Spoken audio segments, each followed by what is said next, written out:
नमस्कार दर्शकों, हिंदू धर्म में श्राद्ध कर्मकांड और पितृ पूजा को विशेष स्थान दिया जाता है। लोगों में प्रचलित मान्यताओं के अनुसार ऐसा माना जाता है कि श्राद्ध समय में पृथ्वी लोक में पितरों के लिए भोजन और जल अर्पित करने से उनकी स्वर्ग लोक में तृप्ति होती है। एक समय की बात है जब ऐसा ही कर्मकांड 600 वर्ष पूर्व के पंडित काशी शहर की गंगा दरिया में कर रहे थे। वहां तट पर खड़े कबीर साहिब जी भी उस दृश्य को देख रहे थे। जैसा कि कबीर साहिब जी ने अपने दोहों और लोकोक्तियों के माध्यम से अंधविश्वास और पाखंडवाद पर गहरी चोट दी है, इसी प्रकार से उस समय भी कबीर साहिब जी ने पंडितों के इस भ्रम को तोड़ने के लिए आगे क्या प्रतिक्रिया की और कैसी थी उनकी वो अद्भुत लीला, जानने के लिए देखिए उस समय के पुरातन दृश्य को फिर साक्षात करती हुई ये 2D एनिमेशन वीडियो। एक समय कबीर साहब सुबह के समय गंगा घाट पर चले गए।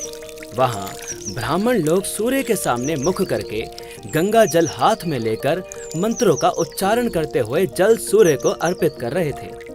कबीर साहब जी उन ब्राह्मणों को ये सब करते देख रहे थे। थोड़ी देर बाद कबीर साहब घुटनों पानी तक गंगा नदी में जाकर अपने दोनों हाथों से किनारे पर जोर जोर से पानी फेंकने लगे। ब्राह्मणों ने देखा कि ये कबीर ऐसा क्या कर रहा है। उन्होंने कबीर साहब जी से पूछा, हे कबीर, तू ये क्या कर रहा है?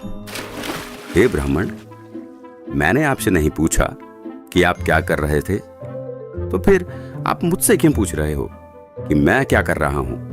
पहले आप बताइए कि आप क्या कर रहे थे। हम तो अपने भूखे प्यासे पूर्वजों को स्वर्ग में जल अर्पित कर रहे हैं। अच्छा, अब मैं आपको बताता हूं कि मैं क्या कर रहा था। दरअसल मैंने अपनी झोपड़ी के आगे एक छोटी सी बगीची लगा रखी है। मैं उसे सींच रहा हूं। अरे भाई, तुम्हारी झोपड़ी तो यहाँ से काफी दूर है, उसे ये पानी कैसे मिलेगा? हे ब्राह्मण, एक बात बताओ, जब लाखों मील दूर स्वर्ग में ये जल अर्पित हो सकता है, आपके पूर्वजों को ये जल प्राप्त हो सकता है, तो 2 मील दूर जाने में इस जल को भला क्या परेशानी होगी? तो दर्शकों, इस प्रकार कबीर साहिब जी का ये सटीक तर्क सुनकर काशी के पंडित जी समझ गए कि हमारी ये क्रियाएं व्यर्थ हैं। कबीर साहिब जी ने उन्हें यहाँ ये भी समझाया कि आप एक ओर तो कह रहे हैं कि आपके पितर स्वर्ग में हैं, दूसरी ओर कह रहे हैं उनको पीने का पानी नहीं मिल रहा, उनको सूर्य को अर्घ देकर जल पार्सल करते हैं।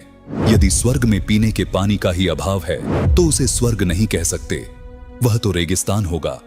वास्तव में वे पितरगण यमराज के अधीन यमलोक रूपी कारागार में अपराधी बनाकर डाले जाते हैं। वहां पर जो निर्धारित आहार है वह सबको दिया जाता है।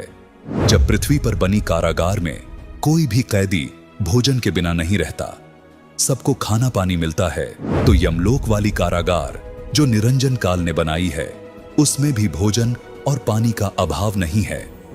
दर्शकों, यह 2D एनिमेशन वीडियो संत रामपाल जी महाराज के सत्संग प्रवचनों का अंश मात्र है। संपूर्ण आध्यात्मिक ज्ञान प्राप्त करने के लिए अवश्य सुनिए संत रामपाल जी महाराज के मंगल प्रवचन।